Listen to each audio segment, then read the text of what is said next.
Hi. I know you're thinking it's pretty much all over, but I have some words for you. Hey! What's this lying around shit?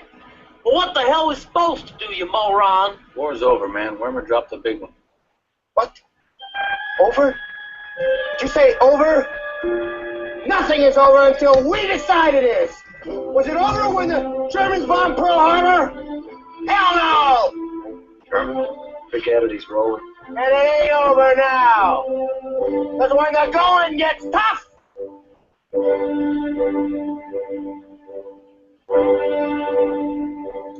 The Tough lose to the Arizona Coyotes. Welcome to this it's lovely over. of Pucknology After Dark. They are not mathematically eliminated yet. I'm joined by AJ Strong and Chris JWS following a tragic 5-3 loss to the worst team in the West, the Arizona Coyotes. That's right, folks. If you were to look at the standings right now, the Sharks have lost to Edmonton, Arizona twice, Buffalo twice, Carolina once. Wow. And breaking news, the Flames just scored again at the beginning of the third. It's 3-0. If Right. they win, the Sharks are eliminated from the division.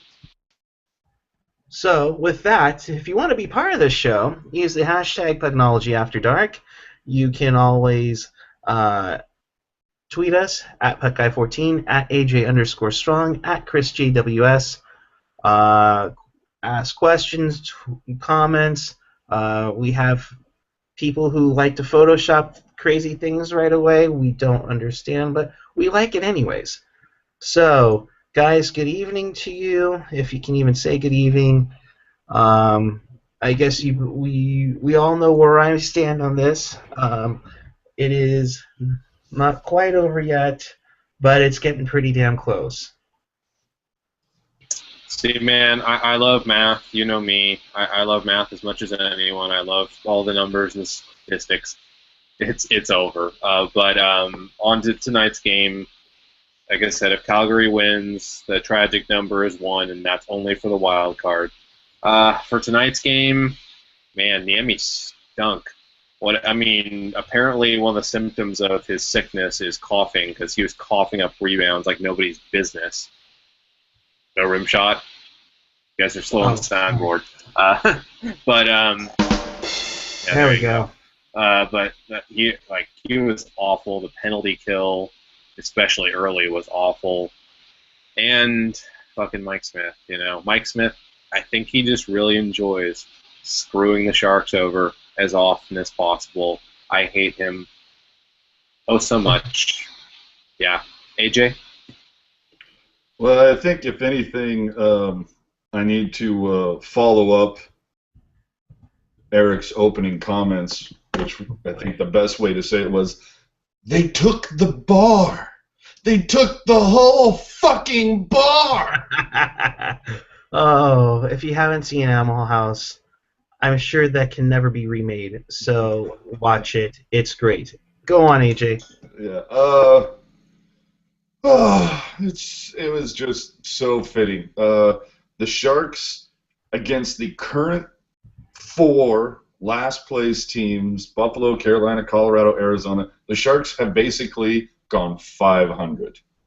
There's a huge problem right there, and we're all going to look back on this in a week from now when the Sharks miss getting there by 4, maybe 5 points from being in, and we're all going to go back and go, Detroit, Ottawa, the Stadium Series game, and there's going to be a good 5 games, not to mention Buffalo, and we're all going to be able to look at it. And we're all going to be able to say, there were the points that you gave away.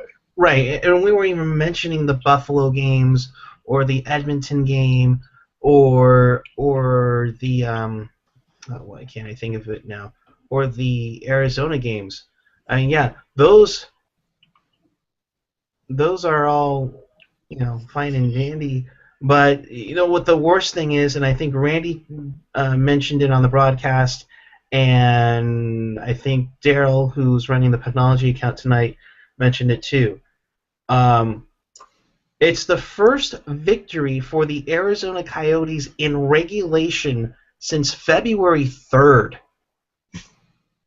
And the fact that you lose to Buffalo and you drop this one to Arizona, I mean, you've lost against. Meanwhile, the team that looks to be on pace to win the President's Trophy this year, you've owned. You've essentially owned the best team in the league, but you get knocked around by the likes of Buffalo. I mean, get the hell out of here.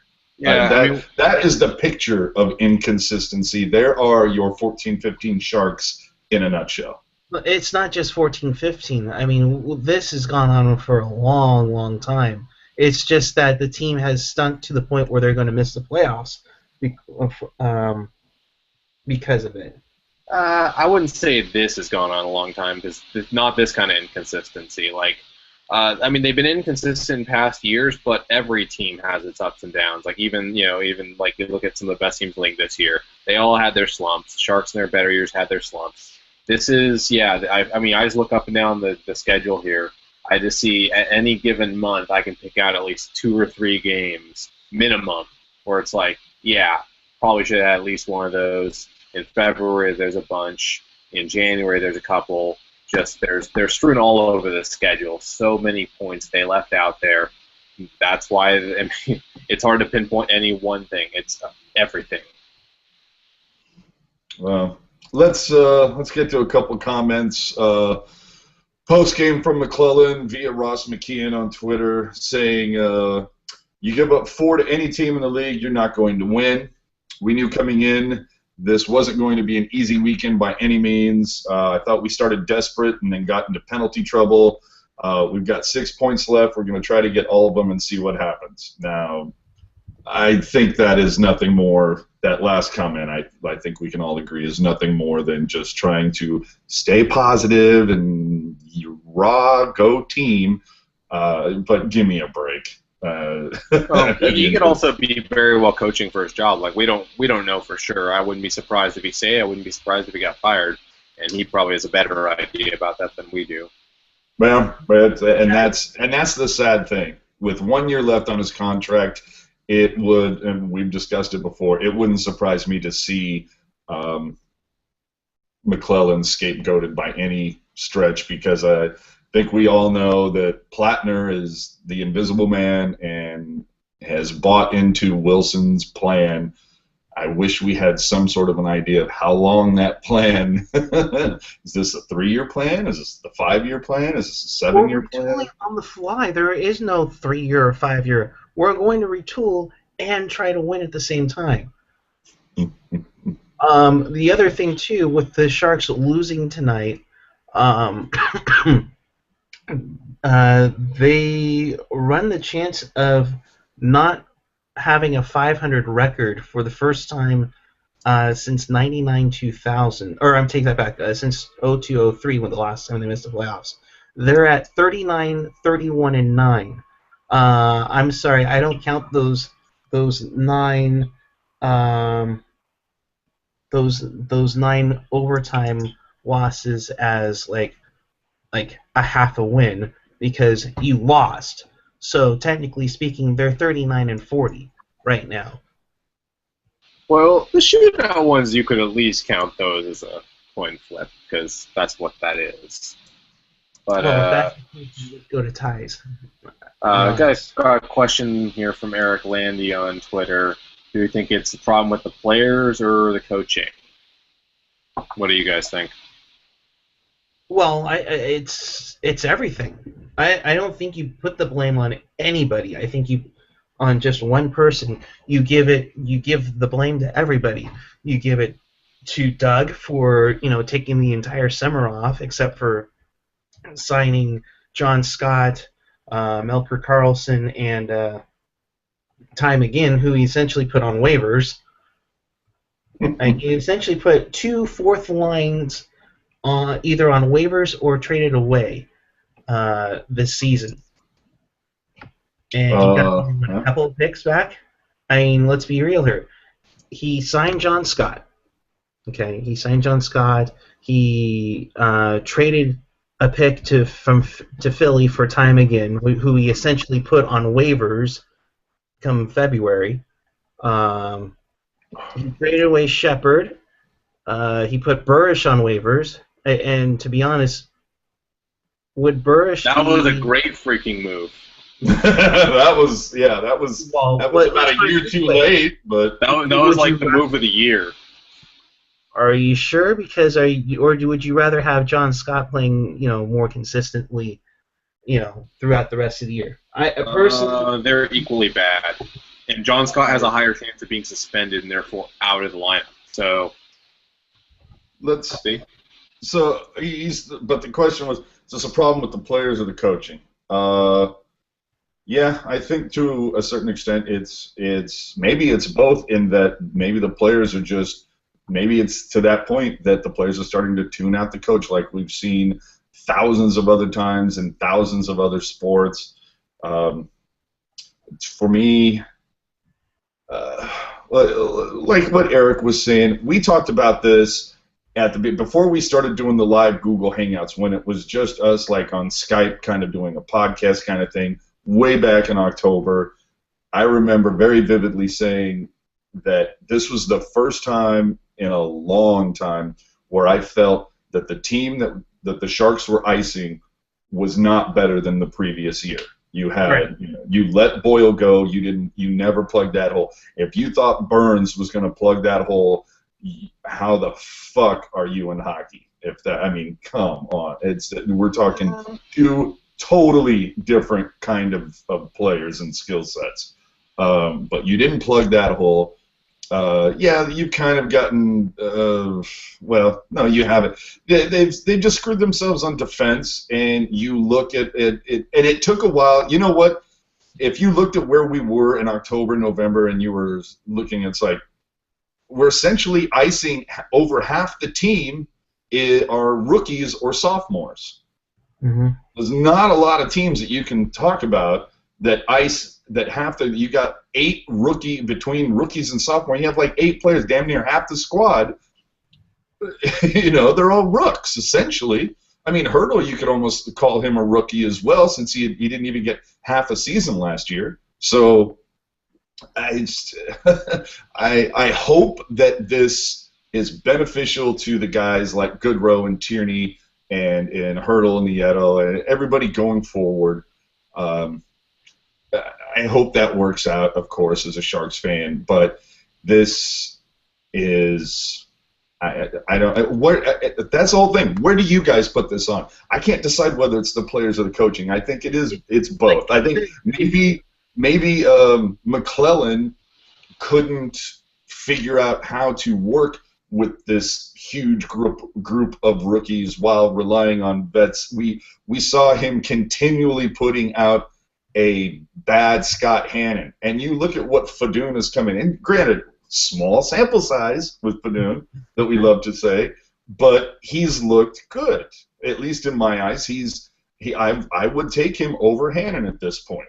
I would have taken Fedun over Braun in the first couple of months when Braun was stinking up the joint. But here's the question: why did it take 70+ games for Fedun to finally get the call up?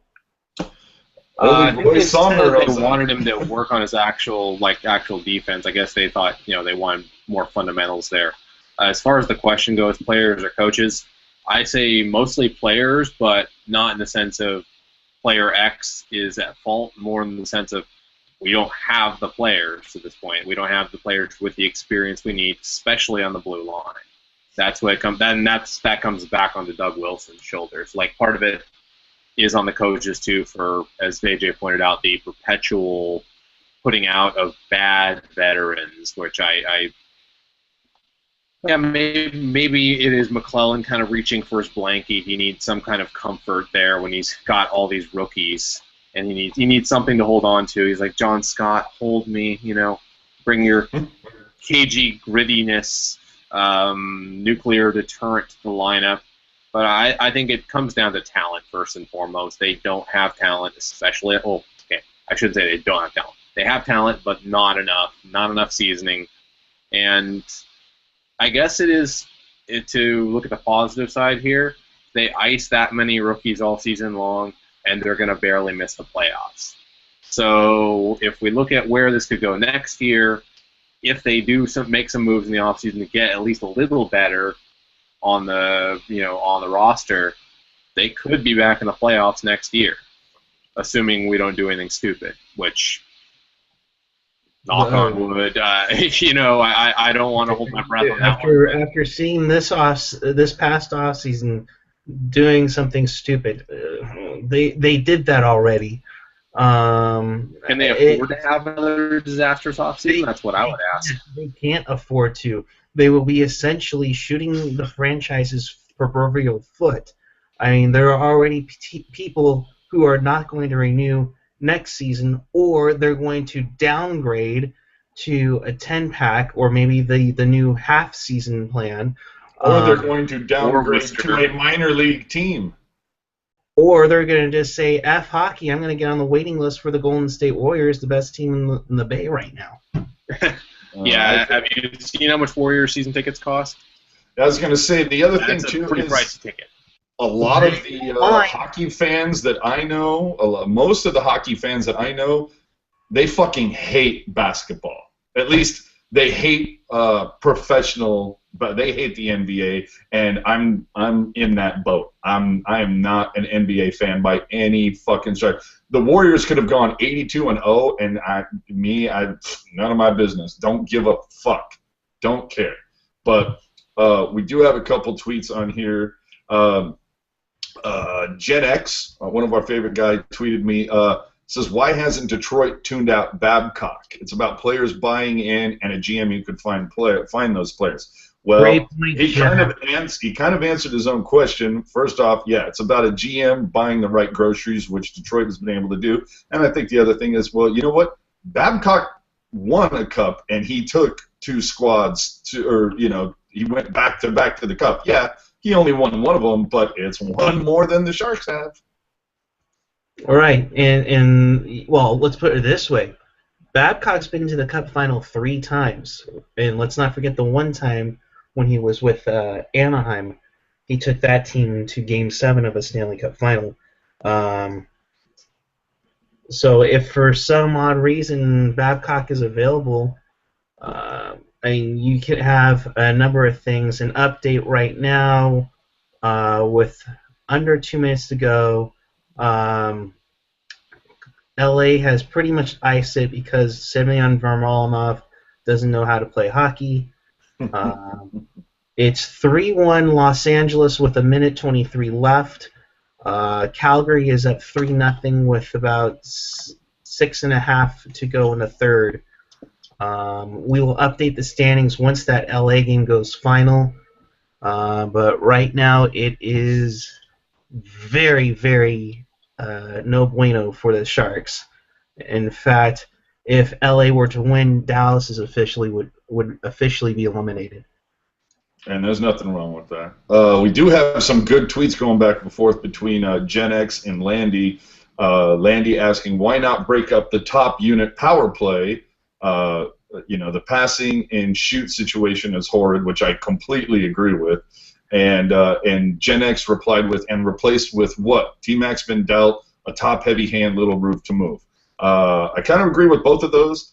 I've asked myself the same question just because if you look, I believe, whether it was Randy or Kurz or someone had pointed out that over the course of, I think, the last 2 to 2.5 months, the second power play unit has had like 1 goal in 2 months. It's just been way top heavy. It's kind of, as we've talked about before with when Chris would bring it up, that the Sharks' record when Pavelski was centering the third line and the balance that created. And right now, the 2 power play units are completely off balance. You have all the experience on the top end, whether, Pavelski, Thornton, Marlowe, Burns, all this experience, and then it's essentially all rookies on the second unit. Why not spread that out a little bit? Why not bring Pavs down to the second unit, put hurdle up on the first unit or something in that stretch, but to try to mix it up and to create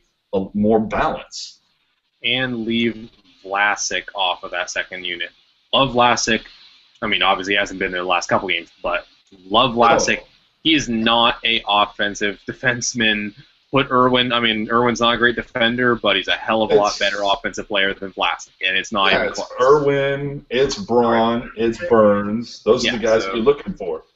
Yeah, put the heavy hitters. I wouldn't have a problem shuffling the deck a bit there. I think McClellan is kind of going with what was that old saying? Go, dance the one who brought you, or whatever, whatever that saying is. But because that's been the power play unit his entire tenure here, and it's always been one of the top ranked in the NHL. And I don't blame him really for sticking with that hand, because that's a big part of why he's been successful. Two really nice tweets. Gen X saying, Wilson has asked McClellan to make filet mignon with McDonald's beef. I actually think that that's actually giving him a little too much credit. I think McClellan is being asked to make filet mignon with like a stick of butter and a cube of chicken. I think is what the problem is there. But Nedich, our buddy Chester Chivo, has a great question for us, and it's a little tough to answer, but he says, bigger attendance next season, the Sharks or the Barracuda? Now, obviously, you can't answer that outright because the seating for the Sharks is going to be 17,562. They haven't announced what the seating is going to be for the Barracuda, but we've already been told that the upper the 200 section is essentially going to be closed off, with the exception of sections 201, 202, and whatever the other the middle guys, like 215 and joining. Yeah. The three middle parts on both sides, center ice, will be open up to 6 rows. So whatever the seating for that is, let's just say it's, for shits and giggles, let's say it's 10,000. So if you go 10,000, if anything, I think a better way to ask that question is, who will sell out, or I shouldn't say sell out, but percentage. Where the Sharks, are they going to sell out 90% of the games and Barracudas sell out 92%? Who knows? But as we talked about before, I think the Barracuda coming in at this point is one of the worst things that could happen for the Sharks after this season and the ending of last. Right. One of the worst or one of the best. It could get a lot more people interested in hockey because it's a lot more affordable. Well, it's the halo effect, guys. I mean, come on. Let's talk about the halo effect that the Stadium Series is going to totally bring. Because that worked so well for the Sharks franchise. Well, okay, it's a long game though. It's not just what's going to happen in the immediate weeks, So, the Worcester Sharks, that's a long game thing. It's not about this year or next year. It's about 10 years from now. If 10 years from now you got parents bring their kids to games, because they're cheap for the Worcester Sharks, you could raise up a couple of Sharks fans in another 10 or 20 years. They'll have their money. That's the long game. I mean, that's probably a part of the move in their mind, is because it does make a lot of sense. And I don't know where the Worcester Sharks will be playing though.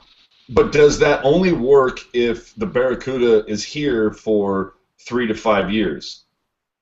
What say if the Barracuda play here for 2 seasons and then end up going to share a building in Sacramento with the Kings or whatever, or end up playing? I mean, we all know that there's going to be a vacant arena in Oakland in about 4 to 5 years.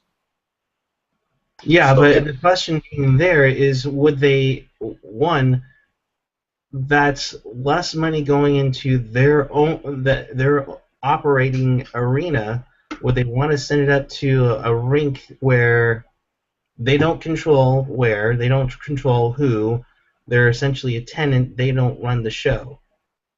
I think that's the case, and if anything, if the Barracuda were to move, it's probably going to end up being Fresno or something. I thought they already had one there. I'm sorry? Oh, yeah, I think Calgary's is in Fresno. I tend to... Calgary's in Stockton. Oh, Yeah. Stockton, okay. Yeah, Fresno is still shitty city. Tomato, tomato. Yeah. Armpit versus crotch. What's We'd the like point? to apologize to our viewers in Fresno and Stockton. Sorry, if San Francisco gets to be snobs about San Jose, I get to be. represent Pucknology or their affiliates. And I love the. If San Francisco people get to look down on us in San Jose, I get to look down on somebody. So there you go. And Jenny Hockey had a great tweet here. It says, is Wilson confusing T-Mac with Big Mac? I like that. But that would be a much funnier joke if Doug Wilson was a big guy. Yeah, that's true. And then another tweet on here is saying take Marlowe off the first unit and slide in Tierney or Wingles on the first unit. I would. I'd consider flipping Marlowe and Wingles. I'd say Hurdle. Yeah, that's the guy. Keep it down, Blue. I definitely lean more towards Hurdle, especially when you look at the chemistry that he has shown to have with Thornton. Yeah, that is the move that I would make, definitely. So the Kings game has officially gone final. Let me just jump in here, guys, really quick. This is the updated standings as of right now. Calgary is winning 3-0 late in the third. That hasn't changed their total right now. So the Kings move back into the number 2 wild card at 92 points. The Jets go back down into the hunt at 92 because of the infamous ROWs. The Sharks now sit at 87 with 3 to play, which means they're 93. Tragic numbers actually won now. Tragic numbers actually won now. Well, not if Calgary is somehow collapses. All right, tune in, people. You're about to see something really special. Eric is about to be boggled by math. Watch this. Wait for it. Okay, so the Sharks have 87 points with 3 to play, which means their maximum is 93. Correct? Yep, okay. That's correct. All right. And the Kings now have 92. The Kings have 92. They have the ROW tiebreaker for now at 92. Why hasn't NHL.com updated this yet, though? So they're at 37. You do see the problem there, though. Actually, I'll focus camera on you so we can see it this whole time. Okay. Notice Calgary 91, Los Angeles 92. For right now, yes, they jump. They have it at that, but I'm just going. Put it this way, folks. I have it set so Calgary goes to 93 in a couple of minutes. So shut up. Well, okay, I'm just saying, but this means that even if Calgary somehow lost, which is not going to happen, tragic number would be 1. But it's about to be 1 wild card only. And a fantastic tweet from our gentleman missing in action, Jay Alexander. The Coyotes didn't eliminate the Sharks from playoff contention. They did that to themselves in February. Amen, Jet. Amen. Pretty much. That's truth right there. I can count potato, but be careful. I might take your knee out. Whoa, bro. I'm understanding it. The reason, apparently, according to Generation X-Wing anyway, the reason why... you fuckers. Go on. The reason why... If you guys want me to go on a Demon Bruce rant, keep going, because I will go off like nothing else. Eric is having a problem with the new math because he's still on AOL after all.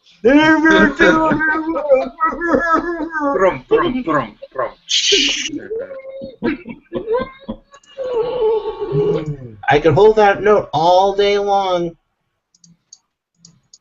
Oh man. Well, we'll see if the AOL jokes jump to season 2 of Pucknology After Dark. Oh, okay. At least we have somebody that came to Eric's defense. Chester Chivo said that we We have to give Eric a break because AOL hasn't updated their calculator app since '95.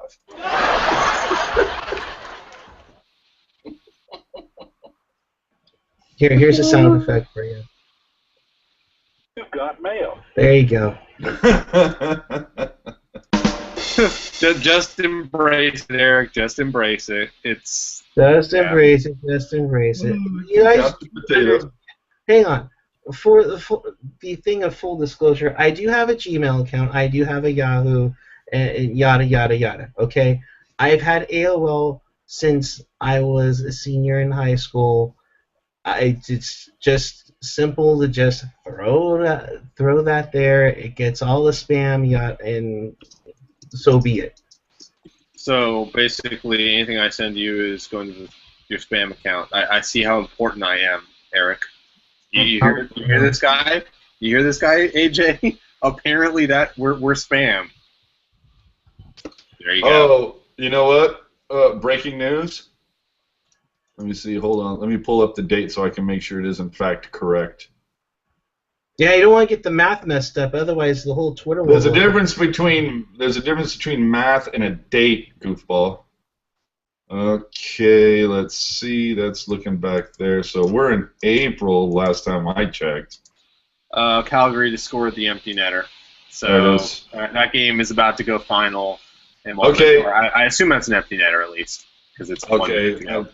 I did. Okay, so breaking news, April 12th, apparently Pebble Beach has now been completely booked by the Sharks, so don't try getting a tee time that Sunday because it's already booked. It wasn't an empty netter. It was a horrible, bad angle shot in off of Scrivens. Calgary will take it for nothing. We're going to assume that Edmonton is not going to make a magical four-goal comeback now. Now, here is... Oh, why did it not update? God damn it. Oh, man. Dude, I'm telling you right now, both Chester and Patrick are just like rubbing their hands together going, oh, man. Oh, man. AOL got Eric like, damn. Eric like, damn. Ooh. Ooh. With comebacks like that, you sound like Kings fans. Oh, man. Uh-huh. Okay, I admit it. I didn't get a Gmail account until 2010, so I'm not perfect. So Nerds. as long as we're admitting technology fails here. All right. Assuming that Edmonton doesn't make a 4-goal comeback, these are your standings as of right now. Calgary is at 93 with 3 to play. LA is at 92 with the wild card. Winnipeg's at 92 and out. The Sharks are at 87 with 3 to play. Like Chris says, now with Calgary having 93, 93 with 39 ROWs, and the Sharks can't catch that. They are now eliminated from the Pacific race. They would only be able to go into the wild card, and essentially how that's going to work is Winnipeg has to lose all last 4, LA has to lose their last 4, Sharks have to win the rest of them, and then they get in. No problem, right? And as soon as if Winnipeg or LA get a single point, the Sharks are not actually completely eliminated because technically they could catch them in ROWs. They're ahead of Winnipeg, but highly unlikely. But as soon as one of those teams gets another 2 points, they each have 4. I think one has 3, the other has 4 games left. So over 7 games, one of them gets 2 points. It's over. Can you leave that graphic up for a second? Go ahead and change the camera, and then apparently. Gen X needs to go grab a beer, so we have to take a quick break, so just hold on.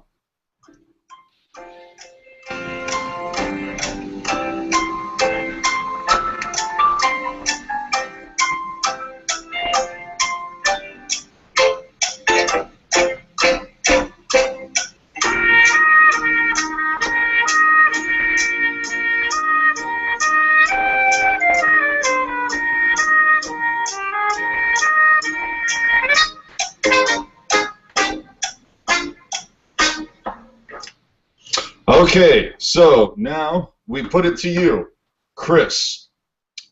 The beer that Gen X has got.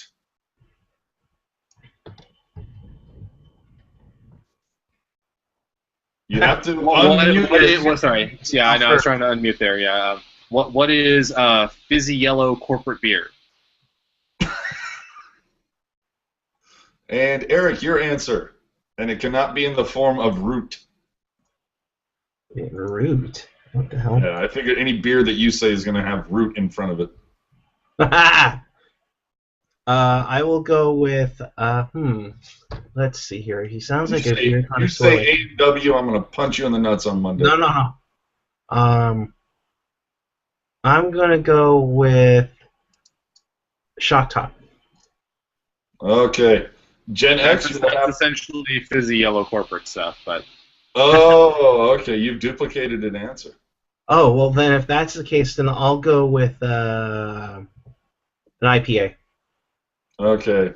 Gen X, you'll have to let us know what you ended up getting, and we will release this information to you when it breaks. Awesome. Or you can just follow Generation X-Wing. It's all the same. That's true.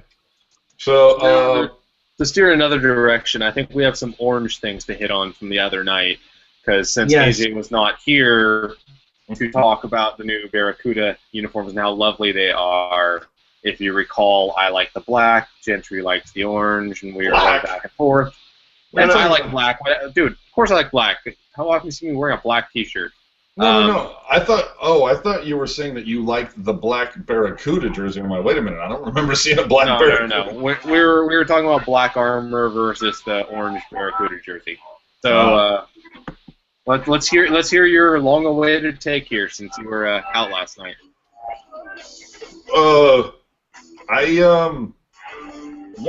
So it was brought to you. It was a free-range red Northwest Red Ale from Laurelwood Brewing Company out of Portland, Oregon. That was the choice of Generation X. So anyway, when it comes to, okay, so we're talking about the Barracuda logo and jersey. There you go. Please put the camera on Eric. I don't have much of a problem with it. I have no problems with that logo. The only thing I don't understand how people say that they see a duck in that. I don't get that at all. But my thing is, I hate the Barracuda Network's double fin background, and I think that is lame. If you notice that it's in there twice, right? Yeah, if you follow me on Twitter, I've tweeted out a couple images that other people and I wish I could remember exactly who they were so I could give them that credit. It might have been Gen X. It might have been Chester Chivo. I'm not sure. Here's the second one that you can see on your screen, hopefully, where instead of the Barracuda holding the stick, he's actually chomping through it like the Sharks logo. I like this better. I think it's more of a nod to the team that they're the minor league affiliate of. Whoever did this, I really, I think that's very cool. I don't, like I said, my biggest bitch is that stupid fucking Barracuda Network logo in the background. I tweeted out a jersey where I took that shit out and just had the Barracuda holding the stick, and it looks 10,000 times better. And oh, perfect. So now you have got the three jerseys. Now, when it comes to the jerseys, we discussed this. What was it? I believe last Wednesday when I even said, yeah, they're going to announce this shit like within 24 to 48 hours, and of course the next morning it was out. The jersey, Eric nailed it. Eric said that they were going to be just exactly just like what the current Sharks wear. They're just going to change it up. Interesting, though, that, I don't know. I feel like, I believe Eric pointed this out, like, why would you buy the white or the teal one when they're so identical to what the Sharks wear now? I mean, why would you want the same exact jersey with just a different fucking logo on the front of it? Doesn't, I don't know. I was hoping they're a little cheaper. I tend to doubt it, though. Yeah, exactly right. Well, and Can we get? a lot of minor league teams have gone this way lately. I think Well, it's Wheels of probably cheaper for Calgary the did. company. It's Well, probably probably cheaper cheaper for the for them. Sharks to do it because they don't have to purchase any other jerseys. They just keep buying more of these white and teal ones, and they just throw on a different shoulder patch and they throw on a different crest. But the actual jersey itself, they don't have to change anything. Um, Well, here's my thinking is that CCM slash Reebok, who does all these jerseys for in this edge style, along with the AHL, they do the NHL, they do the AHL, and they do all the junior leagues. The Western League, the Ontario Hockey League, and the Quebec Major Junior League. There's a lot of jersey templates that they can choose from. I think you can be a lot more original than going with all this, and it's sad to see that a lot of the minor league teams, especially those who are owned by the same team per se, like for example the Sharks, the Canucks, the Flames, all go with the duplicate jerseys. The same look of the jerseys. hmm. Money. That's why. 'Cause, Yeah, of course. Now It's let's it's now stupid. It's cheap. now let's talk about the orange jersey. oh, here it comes. Here it comes. Can you? All right, please do me a favor. Keep the camera on Eric, so we can keep the jersey up there. I would have preferred that the Sharks, or I'm sorry, the Barracuda. I would have preferred that they used that SJ logo, the crest that is on the orange jersey. I would have been really happy if they would have used that across all the jerseys. I And agree and I 100%. I think it would have helped them sell better too. And just leave the Barracuda Network logo on the shoulder like they did in the orange one, because that's where it should be. It should not be part of the primary graphic. That's just it just totally takes away from the Barracuda logo. I hate that. It makes him look like a sellout. Yeah, that too. It does, but you know what? That's the whole thing of corporate. But that's the whole thing of corporate sponsorship. You got to jam that fucking logo on there wherever you can fit it. Now, that being said, I'm not a huge fan of orange per se, unless it has a different logo on the front of it. But I don't know.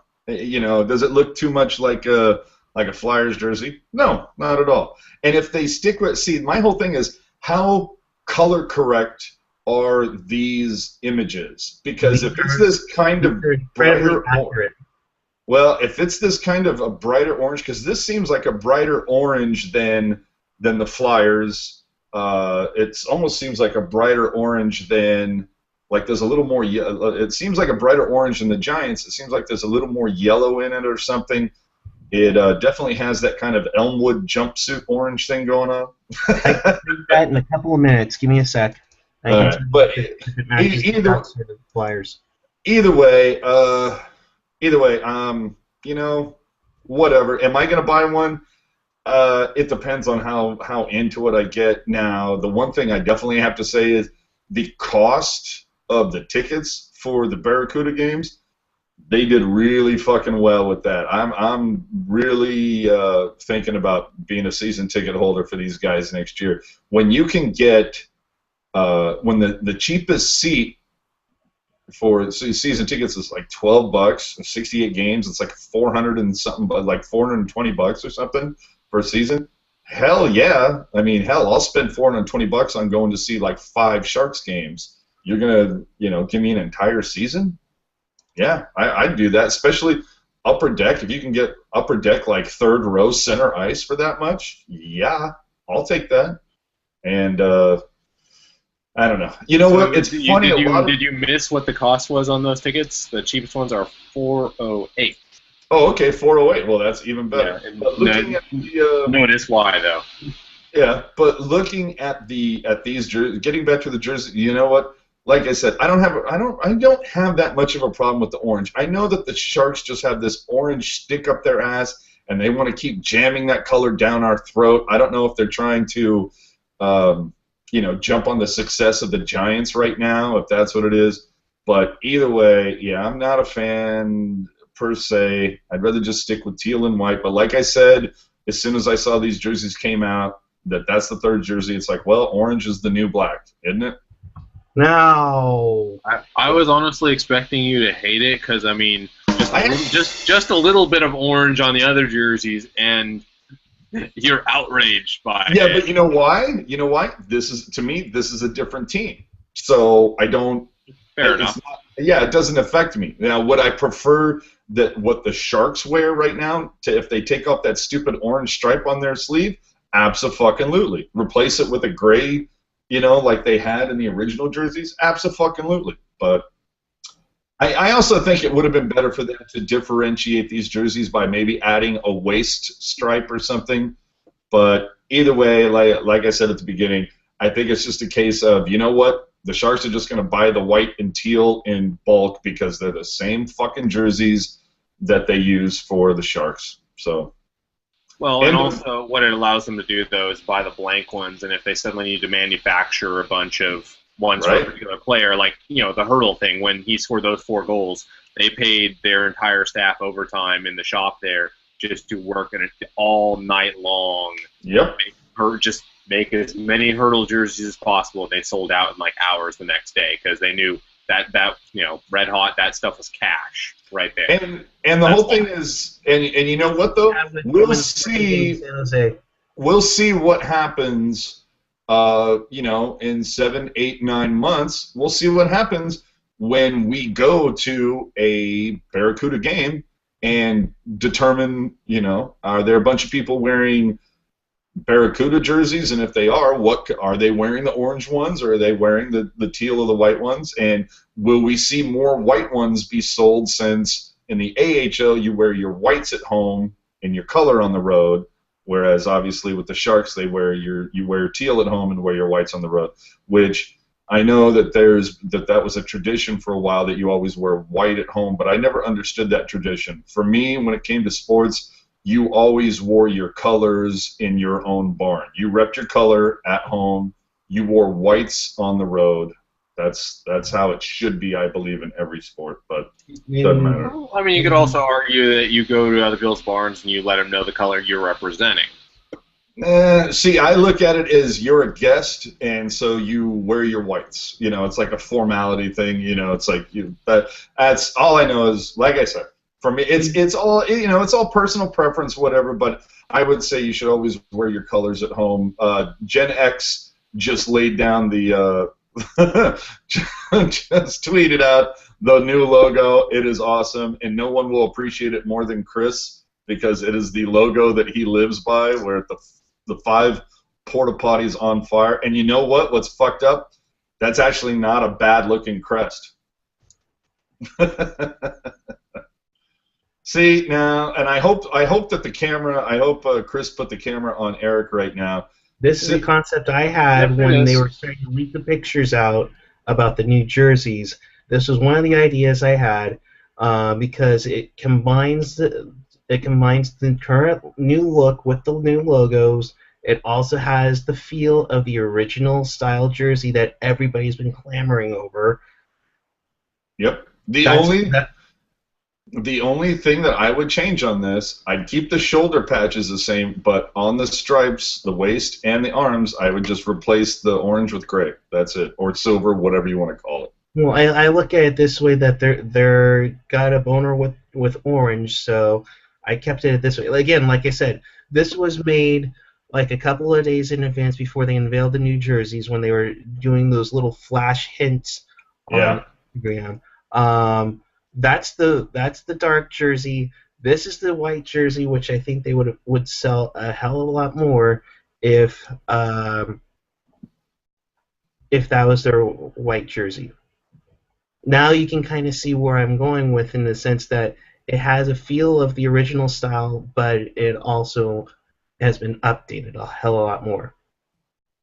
Yeah, I can see it. It's kind of like it's almost like a cross between like a kind of a Frankenstein of every jersey they've worn up to this point. pretty much, and it has more teal in it because, after all, we've been known as Team Teal and Teal Town since 1991 or 1993. Yeah. Well, Because and why did it keep changing the shade of? It's like I have 4 different jerseys, and each one of them have a different fucking shade of teal. What okay, the hell? okay, the first things first on the jerseys. That we're getting into my realm here. Um, the first one was, of course, the original style. It was to kind of match what the Charlotte Hornets had when they came in the league, when they first started getting the teal craze on. Nike came in '97, and the team said they wanted a little more of a deeper or darker tone teal to it because it tend to be a little more light, and when pictures were taken with the original jerseys, they would tend to come out a little more of like a powder blue.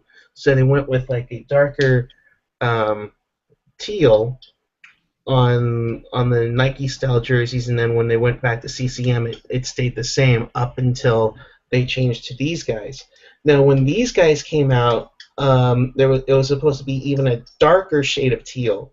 But it looks green. Right, it looked green at the time, and that was the problem. Is that it looked almost like, if you guys have seen like the Philadelphia Eagles green, it was pretty close to that, and CCM couldn't reproduce that type of green, so they actually made the jerseys a lighter shade, while the Sharks had all their logos in that Philly greenish teal. And Yeah, see, so the I following year, they changed everything back to where it's teal that matches the jerseys and the logos and everything. If see, you I if I any, like the original teal. I like the inaugural jersey teal, and I liked the second jersey teal where they just kind of made it darker, but it was a little. It's like they added a little more blue. It felt like, and then when they introduced the third round of the ones hanging behind you, I don't know if it was even so much of the fact that they clearly added a bit more green to it, but the offsetting contrast color with the orange right, makes it even appear to be more green. And then in the that's jersey that you're wearing now, to me, is more of a return to the teal that they had in the second gen jerseys. see, here's the thing. It really is about the orange, because the teal that's on the original Edge jerseys and the one I have on is the same thing. The Yeah. patch is the orange.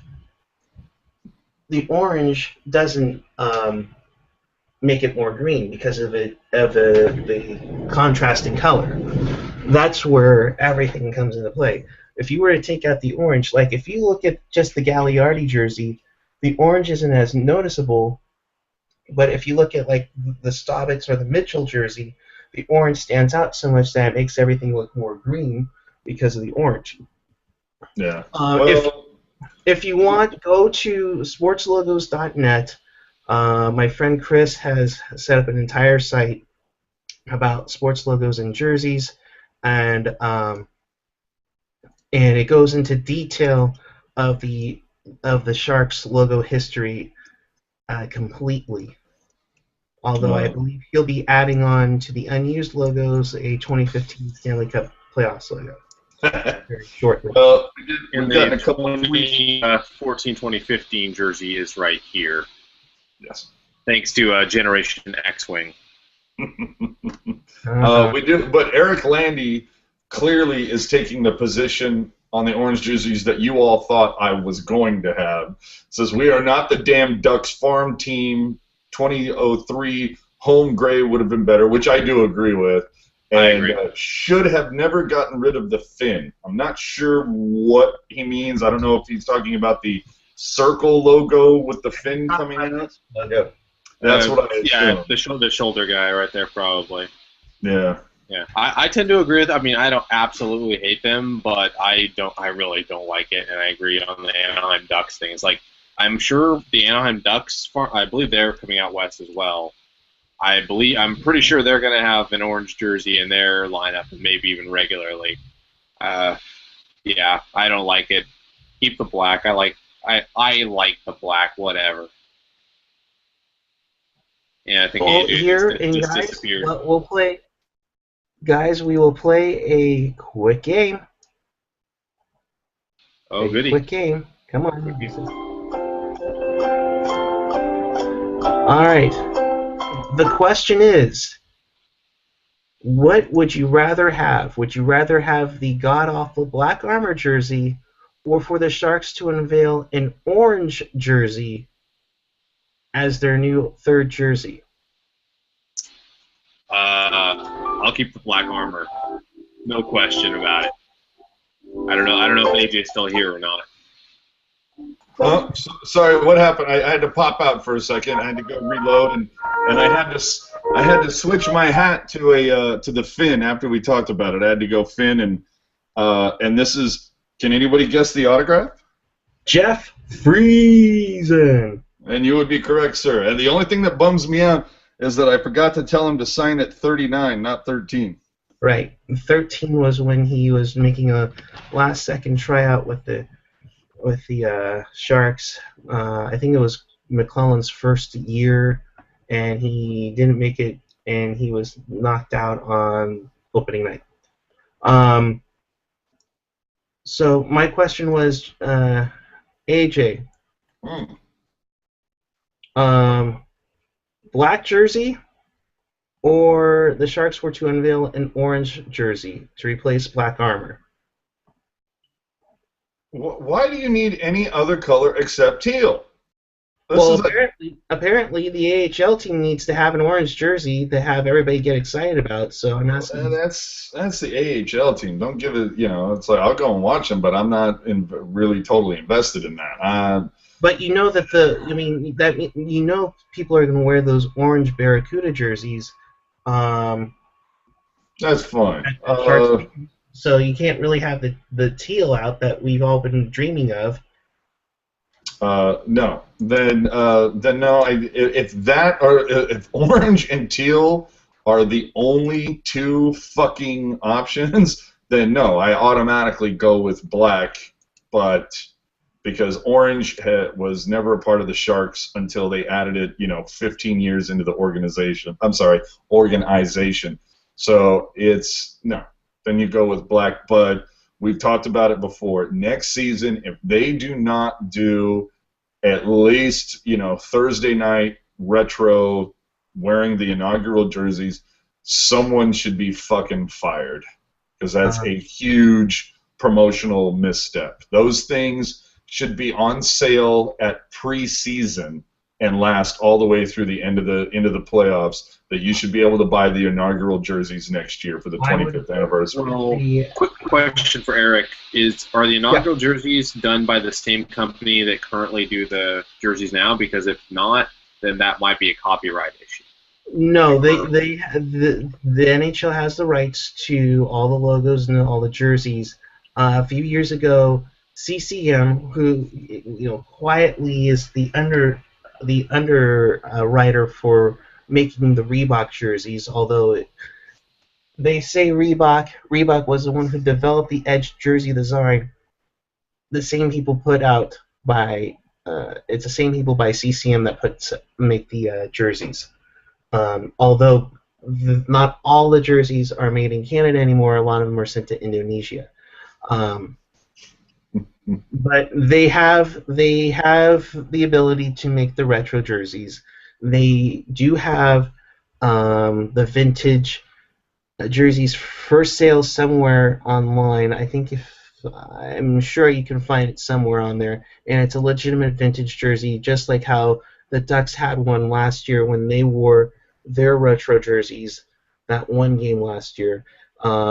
It's also doable for them to do whatever, as we've seen with the Coyotes, because one of the big issues was they couldn't do the triangle shoulder mark on there, along with the printing of the pattern on the neck and striping. So it's all doable. Hey, breaking news.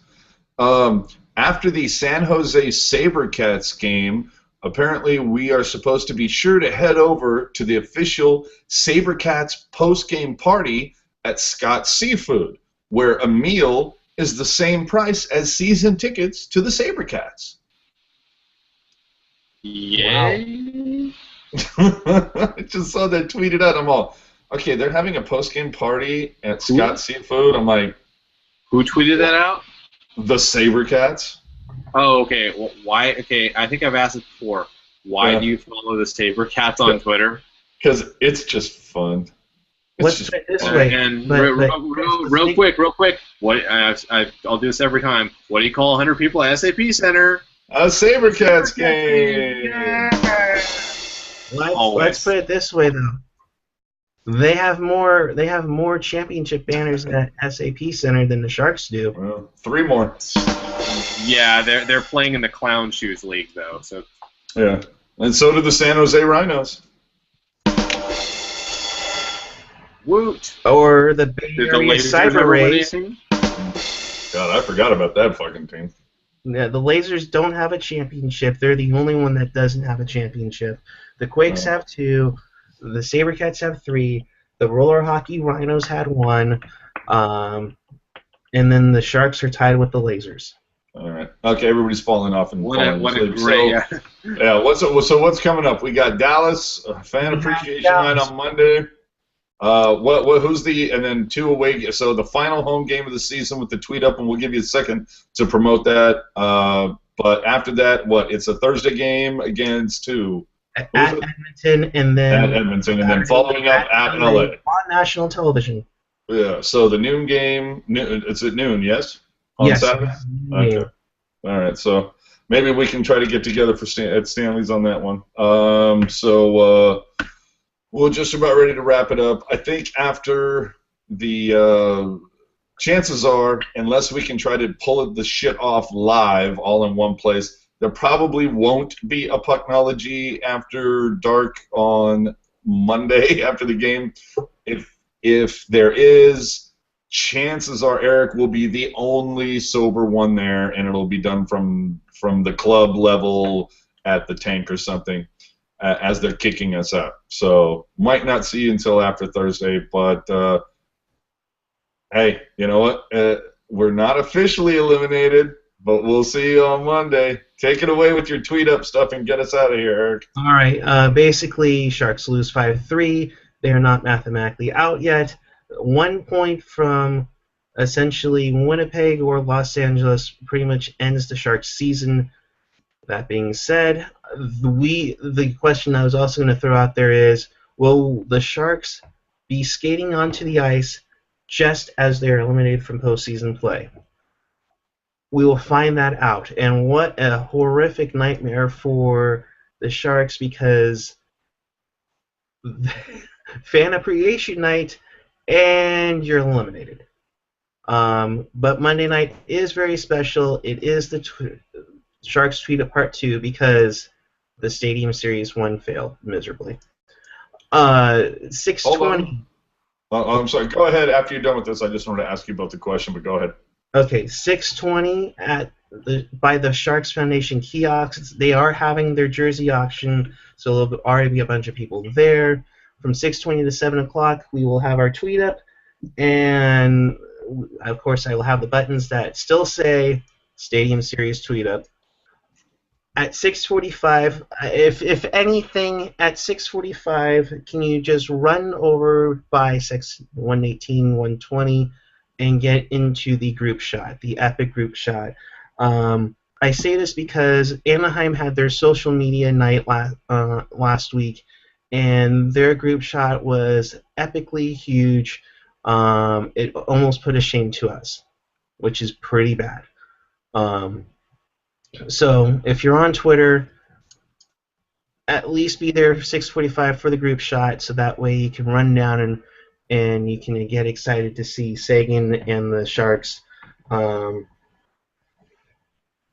up. So 6:20 to 7 o'clock for the tweet up. You get your buttons. The epic group shot at 6:45 outside right by the Sharks Foundation kiosk by section 118, 120. Yes, AJ, your question. All right, final question for the both of you.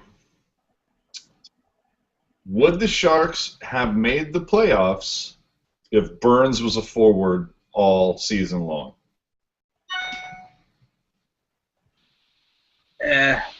maybe. Yes. Hard to say. Yes. Because I would lean towards yes. As would I. yes, because I would say if they lose by 2 points, let's forget that. Let's remember what led to the Gaborik game-winning goal at the Stadium Series was a defensive breakdown by Burns. Vlasic can get over in time. Garrett takes a slapper. Nemo should have had it, but it still went in. Especially if you have somebody that's a little more defensively responsible replacing him. Right. Like say, Tennyson or Fadoum. Or even Stollery. Well, small sample size. True, but still. Yeah, I think they might make it on merit of the fact that I think their offense, because I mean their offense has fallen off this year. It's not just their defense; their offense up front has fallen off a lot. I think on that alone, maybe there's a better chance. Like I don't think that I said before, I don't think the defense would get any worse if you put anyone in Burns' spot and moved him in the front because the defense, it's hard to get worse than it already is. Absolutely, and it also doesn't help with Marlowe having like his worst season in a decade.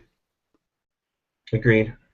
So that's there you on that go. bright note, we will wrap it up for AJ Strong, for Chris JWS, for the Healthy Scratch J Alexander 46, who's probably enjoying Fast and Furious 7 right now.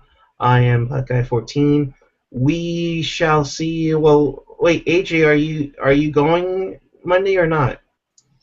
I have not decided yet. I'm thinking at this point. I know, just to fuck with you guys. I think what I'm going to do is I'm just going to go down to Patty's at about like 5 o'clock, have a couple drinks, check StubHub, maybe walk towards the tank and see if you got any guys out there in front selling tickets or whatnot, or I'll just order one online on my phone and then just walk in. But I would say right now it's 80% yes.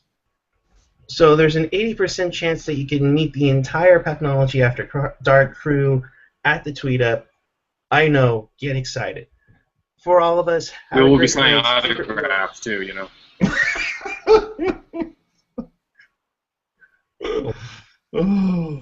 That are worth nothing. I'm glad so many people take this seriously. Keep it real, keep it fresh, keep it real fresh. I hate you all. Bye-bye.